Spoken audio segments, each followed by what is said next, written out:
శ్రీ నమః. మనకి కొంతమందికి డౌట్ వస్తుంది, దేవుడిని పూజిస్తే పూజ చేయకపోతే ఏమిటి దేవుడైనా కొట్టేస్తాడా, దేవుడి వల్ల మనకేమైనా ఆపద వస్తుందా అని చాలామంది దేవుడు అంటే ఏంటి చిన్నపిల్లలకి పెద్దవాళ్ళకి చాలామందికి మనకి ఈ సందేహం ఉన్నది. అంటే చిన్నపిల్లలకే కాదు, చదువుకున్న వాళ్ళకి కూడా ఇదే సమస్య వస్తూ ఉంటుంది.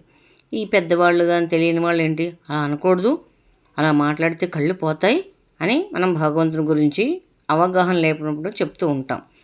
అయితే కళ్ళు పోగొట్టడానికి దేవుడు శాడిస్టా అంటే కాదు కదా. మనం చెప్పాల్సిన సమాధానం అది కాదు.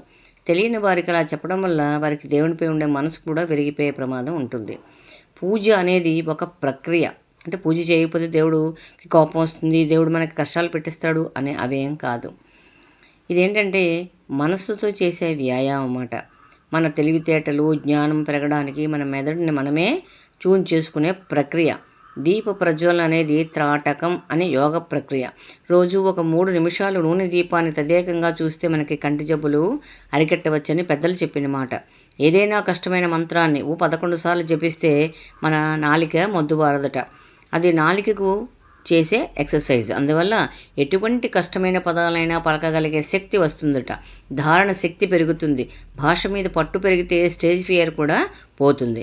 పూజ అంటే చేదస్తం కాదు, మన ఆరోగ్యం, మన జ్ఞానానికి సంబంధించిన విషయమని చెప్పండి. మన హిందూ ధర్మాన్ని ప్రోత్సహించండి.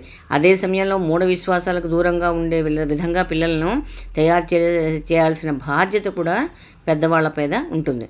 అయితే దీనికి ఆధారాలు ఏంటి? మూల విరాట్టు. భూమిలో ఎక్కడైతే ఎలక్ట్రానిక్ అంటే మ్యాగ్నెటిక్ తరంగాలు కలుస్తాయో అక్కడ మూల విరాట్ ఉంటుంది. ప్రతిష్ఠించే ముందు మనకి ఎంత సాంప్రదాయబద్ధంగా అక్కడ రాగి రేకులను వేస్తారు, ముత్యము పొగడము, తర్వాత రాగి కాయిన్స్, బంగారము అని లోహాలు కూడా, పంచలోహాలు కూడా అందులో వేస్తారన్నమాట. అవి ఈ తరంగాలకి శక్తిగా అంటే మనకి శక్తి ఇచ్చేగా దీనిగా పనిచేస్తాయన్నమాట. ఇంకా అయితే గుడికి ప్రదక్షిణం చేయడం వల్ల ఏమిటి అంటే మనము గుడికి చుట్టూ క్లాక్ వైజ్ డైరెక్షన్లో తిరిగినప్పుడు ఆ తరంగాల శక్తి మన దేహానికి వస్తుంది. గుడిలోనే దేవుడు ఉంటాడా అనేది ఒక వాదన.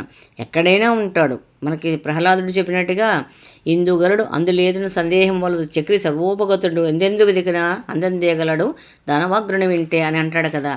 కానీ ఎక్కడైనా ఉంటాడు. కానీ దేవాలయ దర్శనం ఎందుకు పెట్టారు? క్షేత్రాలు వేదిక్ హార్టికల్చర్ మీద ఆధారపడి ఉంటాయి. ఇవి మన శరీరంలోని షట్ చక్రాలని ప్రభావితం చేస్తాయి అందుకన్నమాట. అయితే ఆభరణాలతో దర్శనం అంటే ఆడవారిని మగవాళ్ళ నగలు వేసుకొని గుడికి వెళ్ళమనేది మన సంపదల్ని మన గొప్పతనాన్ని చూపించడానికి కాదు. బంగారం వంటివి ఈ తరంగాల్ని బాగా గ్రహిస్తాయన్నమాట. అందుకు కొబ్బరికాయ అయితే ఇది కొబ్బరికాయ ఇంకెందుకు కొట్టాలి దేవుడికి వెళ్తే అంటే ఇది స్వచ్ఛతకు గుర్తు. పై టెంక మన అహంకారాన్ని, దాన్ని పగలగొడితే వచ్చే కొబ్బరి మన కల్మషం లేని మనసుని, అవతలి వారి ప్రేమ కొబ్బరి నీళ్ళు అంత తీయగా ఉంటాయి అనడానికి సంకేతం అన్నమాట. మంత్రాలు ఉదాహరణకి మనం ఒక ఫోన్ నెంబర్ గుర్తుంచుకోవాలంటే ఏదో 96 అని 94 అని ఒక పద్ధతిలో అమరుస్తాం. అంటే మనకు తెలియకుండానే న్యూరోస్ని యాక్టివేట్ చేసి డేటాని దాస్తున్నాం. అదేవిధంగా మంత్రోచ్చారణల అక్షర నియమంతో ఒక లయని కలిగి ఈ నరాల్ని ఉత్తేజపరుస్తూ ఉంటాయన్నమాట. ఇంకా గర్భగుడి ద్వారం ఒకవైపుకు ఉండటం వల్ల ఆ శక్తి మన శరీరం గ్రహిస్తుంది. అందుకే మరీ ఎదురుగా కాకుండా ఒక పక్కకు ఉండకండి. గర్భగుడి దేవుడికి స్ట్రైట్గా ఉండకండి, అటుపక్క కానీ ఇటుపక్క కానీ ఉండాలి అని మనకు చెప్తూ ఉంటారు. అయితే ఇంకా అభిషేక విషయానికి వస్తే విగ్రహాలు మనకు ఎక్కడ చూసినా పంచలోహాలతోనే సాధ్యమైనంత వరకు చేస్తారు. వాటికి పాలు తేనె వంటి వాటితో అభిషేకించినప్పుడు కింద ఉన్న తరంగాల శక్తితో ఔషధ గుణాన్ని సంతరించుకుంటాయి. అంతేగాని సినీ కటౌట్లకి పాలాభిషేకాలు అవన్నీ అనేవి మూర్ఖత్వం. అంటే చాలామంది అంటూ ఉంటారు, ఏమి హిందువులు అంటే చాలామంది మనకి ఇన్ని అభిషేకాలు చేస్తుంటారు, నెయ్యి పాలు అన్నీ వేస్ట్ చేస్తూ ఉంటారు. అదేం కాదు.